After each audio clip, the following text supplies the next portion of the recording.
কি ব্যাপার, আপনার তো দুজনে অবিবাহিত। জি আমি অবিবাহিত। আমি বিবাহিত, আমার ছেলে আছে, ভার্সিটিতে পড়ে। মানে বুঝলাম না, আপনার ছেলে ভার্সিটিতে পড়ছে, আপনি বিবাহিত, তাহলে ভদ্র মহিলা আপনাকে বিয়ের জন্য কেন বলছে? তার মানে কি ও ড্রাইভার যা বলে কিন্তু তা সত্য? আপনি ড্রাইভারকে বিয়ের জন্য চাপ দিচ্ছেন, তাই না? না না, আমি ওনাকে তো চিনিই না, বিয়ে নিয়ে আমাদের কোনো কথা হয় নাই। অফিসার দেখেন, আমার ছেলে বাসায় আমার জন্য টেনশন করছে, কিন্তু তাকে কোনোভাবে এখানে আনা যাবে না।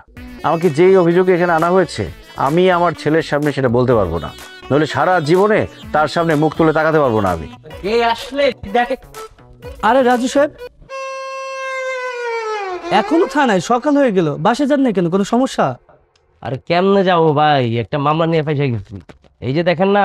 আরে জহির ভাই, দেখি আপনারা এখানে কেন?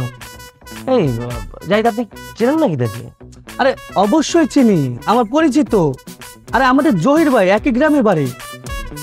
আচ্ছা রাজু সাহেব, কি হয়েছে একটু বলেন তো, ঘটনাটা আমাকে খুলে বলেন তো। আচ্ছা আচ্ছা, বড় বলতেছি। তানভীর, লকআপটা খোলো, তাদের বাইরে আসে, নাস্তার ব্যবস্থা করো। আসেন আসেন আসেন, এই যাইতে বসেন তো। আরে বলতেছি আপনার ঘটনাটা শুনেন তাহলে। এই বসতে দাও আমাদেরকে। কি হয়েছে বলেন তো।